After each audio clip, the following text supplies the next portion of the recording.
मेरे प्रिय छात्रों, मेरा नाम M.K. अंजना मूर्ति है। मैं पिछली कक्षा में वीरांगना चन्नम्मा पाठ के बारे में आपको समझा रहा था। इस पाठ में हम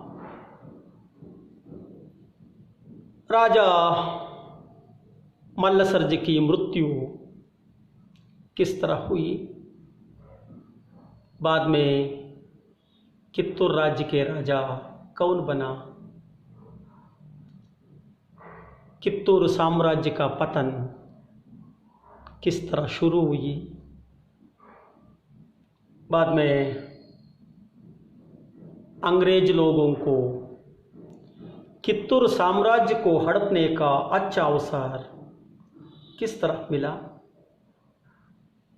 अंग्रेज लोग किस कारण के द्वारा कित्तूर राज्य को हड़पना चाहते थे,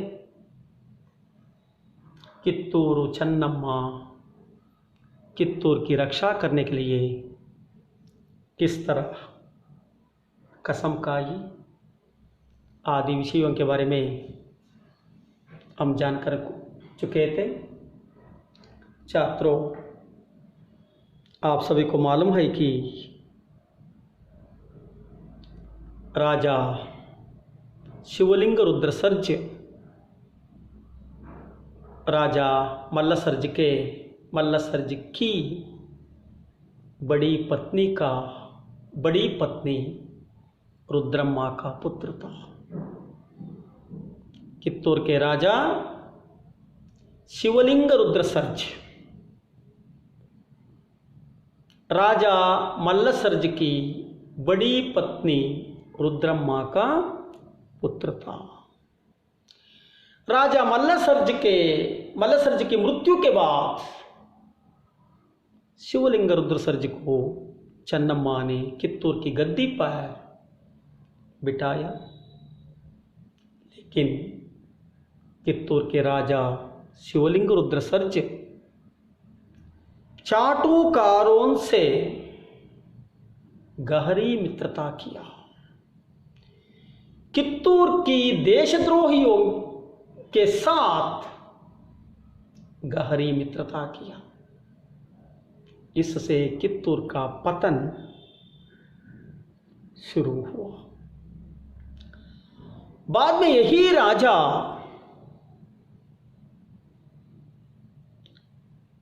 11 सितंबर 1824 ईस्वी में यही शिवलिंग रुद्रसर्ज की मृत्यु हुई।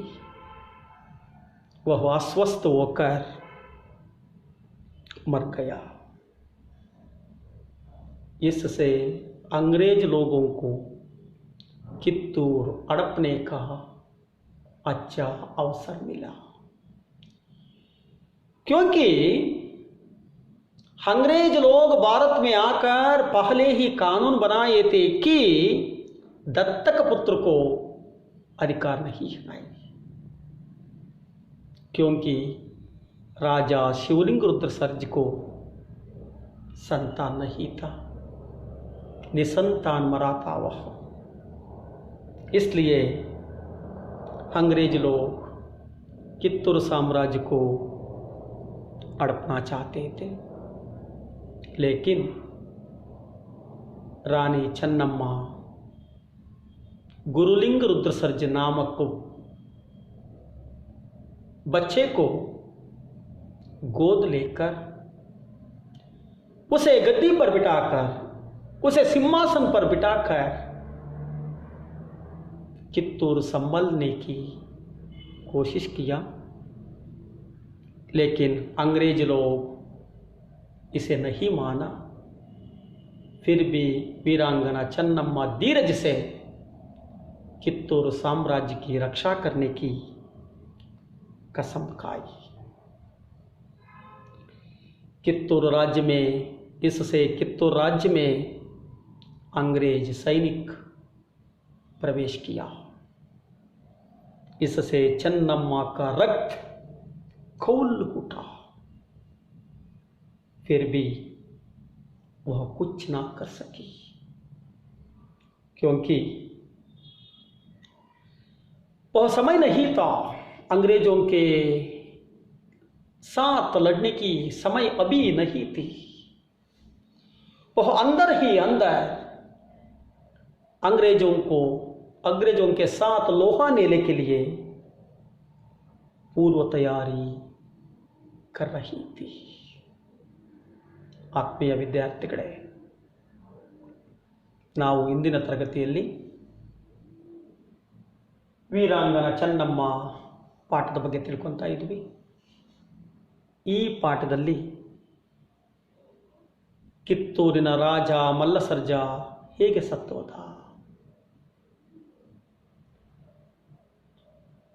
ಆಮೇಲೆ ಚೆನ್ನಮ್ಮ ಯಾರನ್ನ ಸಿಂಹಾಸನದ ಮೇಲೆ ಕೂಡಿಸಿದ್ಲು, ಕಿತ್ತೂರಿನ ಅವನತಿ ಯಾವ ರೀತಿ ಪ್ರಾರಂಭ ಆಯಿತು, ಬ್ರಿಟಿಷರಿಗೆ ಕಿತ್ತೂರು ಸಾಮ್ರಾಜ್ಯವನ್ನು ಬ್ರಿಟಿಷ್ ಸಾಮ್ರಾಜ್ಯಕ್ಕೆ ಸೇರಿಸ್ಕೊಳ್ಳೋದಕ್ಕೆ ಯಾವ ರೀತಿ ಒಳ್ಳೆಯ ಅವಕಾಶ ಸಿಕ್ತು, ಕಿತ್ತೂರನ್ನು ರಕ್ಷಣೆ ಮಾಡೋದಕ್ಕೋಸ್ಕರ ಚೆನ್ನಮ್ಮ ಯಾವ ರೀತಿ ಶಪಥವನ್ನು ಮಾಡಿದ್ಲು, ಬ್ರಿಟಿಷರನ್ನ ಎದುರಿಸೋದಕ್ಕೆ ಒಳಗಿಂದ ಒಳಗೆ ಚೆನ್ನಮ್ಮ ಯಾವ ರೀತಿ ತಯಾರಿ ಮಾಡ್ಕೊತಾ ಇದ್ಲು, ಮುಂತಾದ ವಿಷಯಗಳ ಬಗ್ಗೆ ನಾವು ತಿಳ್ಕೊತಾ ಇದ್ವಿ. ವಿದ್ಯಾರ್ಥಿಗಳೇ, 1824 ಸೆಪ್ಟೆಂಬರ್ 11ನೇ ತಾರೀಕು ರಾಜ ಮಲ್ಲಸರ್ಜನ ಮಗನಾದಂತಹ ಕಿತ್ತೂರು ಸಾಮ್ರಾಜ್ಯದ ಸಾಮ್ರಾಟನಾಗಿದ್ದಂತಹ ಶಿವಲಿಂಗ ರುದ್ರ ಸರ್ಜಾ ಸತ್ತೋಗ್ತಾನೆ. ಇದರಿಂದ ಬ್ರಿಟಿಷರಿಗೆ ಕಿತ್ತೂರು ರಾಜ್ಯವನ್ನು ಬ್ರಿಟಿಷ್ ಸಾಮ್ರಾಜ್ಯಕ್ಕೆ ಸೇರಿಸ್ಕೊಳ್ಳೋದಕ್ಕೆ ಒಳ್ಳೆಯ ಅವಕಾಶ ಸಿಗುತ್ತೆ. ಏಕೆಂದರೆ ಅವರು ಮೊದಲೇ ದತ್ತು ಮಕ್ಕಳಿಗೆ ಹಕ್ಕಿಲ್ಲ ಅಂತ ಕಾನೂನನ್ನು ಮಾಡಿರ್ತಾರೆ. ಶಿವಲಿಂಗ ರುದ್ರ ಸರ್ಜಾ ನಿಸ್ಸಂತಾನವಾಗಿ ಸತ್ತೋಗಿರ್ತಾನೆ, ಅಂದರೆ ಮಕ್ಕಳು ಯಾರೂ ಇರಲ್ಲ. ಹೀಗಾಗಿ ಅವರು ಕಿತ್ತೂರು ರಾಜ್ಯವನ್ನು ಕಬಳಿಸೋದಕ್ಕೆ ವಂಚಾಗ್ತಾ ಇರ್ತಾರೆ. ದತ್ತು ಮಕ್ಕಳು ಸಿಂಹಾಸನ ಮೇಲೆ ಕೂತ್ಕೊಂಡು ಆಡಳಿತ ನಡೆಸೋದನ್ನು ಬ್ರಿಟಿಷರು ಒಪ್ಪೋದಿಲ್ಲ. ಅಂತಹ ಸಮಯದಲ್ಲಿ ಕಿತ್ತೂರು ಚೆನ್ನಮ್ಮ ಗುರುಲಿಂಗ ರುದ್ರ ಸರ್ಜಾ ಎಂಬ ಮಗುವನ್ನು ದತ್ತು ತಗೊಂಡು ಆ ಮಗುವನ್ನು ಸಿಂಹಾಸನ ಮೇಲೆ ಕುಳ್ಳಿರಿಸಿ ಕಿತ್ತೂರು ಸಾಮ್ರಾಜ್ಯವನ್ನು ರಕ್ಷಣೆ ಮಾಡುವಂಥ ಒಂದು ಜವಾಬ್ದಾರಿಯನ್ನು ತಗೊಳ್ತಾಳೆ.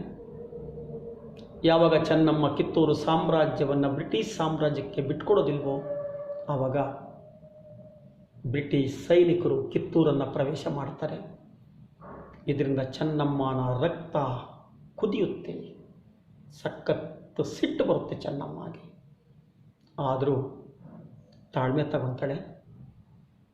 ಯಾಕೆಂದರೆ ಬ್ರಿಟಿಷರನ್ನ ಎದುರಿಸೋದಕ್ಕೆ ಬೇಕಾದಂಥ ಸಿದ್ಧತೆಗಳನ್ನು ಒಳಗೊಳಗೆ ಮಾಡ್ಕೊತಾ ಇರ್ತಾಳೆ. ಇನ್ನು ಬ್ರಿಟಿಷರ ಜೊತೆ ಯುದ್ಧ ಮಾಡೋದಕ್ಕೆ ಇನ್ನೂ ಸಾಕಷ್ಟು ಸಿದ್ಧತೆಗಳು ಮಾಡ್ಕೋಬೇಕಾಗುತ್ತೆ. ಹೀಗಾಗಿ ತಾಳ್ಮೆಯಿಂದ ಸಹಿಸ್ಕೊತಾಳೆ. उसके बाद क्या होता है देखेंगे. ಆಮೇಲೆ ಏನಾಗುತ್ತೆ ನೋಡೋಣ. अंग्रेजी प्रतिनिधि तय करे ने रानी चन्नम्मा को भांति भांति के संदेश भेजे. अंग्रेज सरकार के ईस्ट इंडिया कंपनी के प्रतिनिधि त्याग करे या तय करे ने रानी चन्नम्मा को तरह तरह के संदेश भेजता है. ब्रिटिश गवर्नर ಬ್ರಿಟಿಷ್ ಸರ್ಕಾರದ ಪ್ರತಿನಿಧಿ ತ್ಯಾಕರೆ ಚೆನ್ನಮ್ಮರವರಿಗೆ ತರತರದ ಸಂದೇಶಗಳನ್ನು ಕಳಿಸ್ತಾನೆ, ತರತರದ ಬೆದರಿಕೆಗಳನ್ನು ಕಳಿಸ್ತಾನೆ. ನೀವು ಕಿತ್ತೂರು ಸಾಮ್ರಾಜ್ಯವನ್ನು ಒಪ್ಪಿಸಿ, ಇಲ್ಲಾಂದರೆ ಯುದ್ಧ ಮಾಡಿ ನಾವು ಕಿತ್ತೂರನ್ನು ಸರ್ವನಾಶ ಮಾಡ್ತೀವಿ, ನಿಮ್ಮನ್ನು ಸೆರೆ ಹಿಡಿತೀವಿ, ನಿಮ್ಮನ್ನು ಗಲ್ಲಿಗಾಕ್ತೀವಿ, ಹೀಗೆ ಎಲ್ಲ ಬೆದರಿಕೆಗಳನ್ನು ಹಾಕ್ತಾನೆ. मगर रानी अपनी स्वाधीनता का सौदा करने पर राजी ना हुई। लेकिन रानी चन्नम्मा कित्तूर साम्राज्य को अंग्रेजी साम्राज्य में लीन करने की तैयार ना हुई। ಆದರೆ ಕಿತ್ತೂರು ಚೆನ್ನಮ್ಮ ತ್ಯಾಕರೆಯ ಯಾವುದೇ ಬೆದರಿಕೆಗಳಿಗೆ, ಯಾವುದೇ ಸಂದೇಶಗಳಿಗೆ ಬೆದರದೆ ಯಾವುದೇ ಕಾರಣಕ್ಕೂ ಬ್ರಿಟಿಷ್ ಸಾಮ್ರಾಜ್ಯಕ್ಕೆ ಕಿತ್ತೂರು ಸಾಮ್ರಾಜ್ಯವನ್ನು ಲೀನ ಮಾಡೋದಕ್ಕೆ ಒಪ್ಪಿಗೆ ಕೊಡೋದೇ ಇಲ್ಲ। इसी समय त्याकरे को कित्तूरू राज्य के यल्लप्पा शेट्टी और वेंकटराव नामक देशद्रोही मिल गए।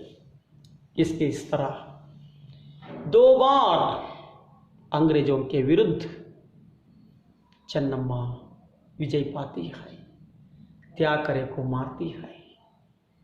बाद में यल्लप्पा शेट्टी को कित्तूर साम्राज्य के नमक खाकर कित्तूर के खिलाफ लड़ने वाली यल्लप्पा शेट्टी, वेंकटराव नामक देशद्रोही मिलते हैं। वे अधिकार के लिए, धन के लिए अपने साम्राज्य को धोखा करते हैं। उसके द्वारा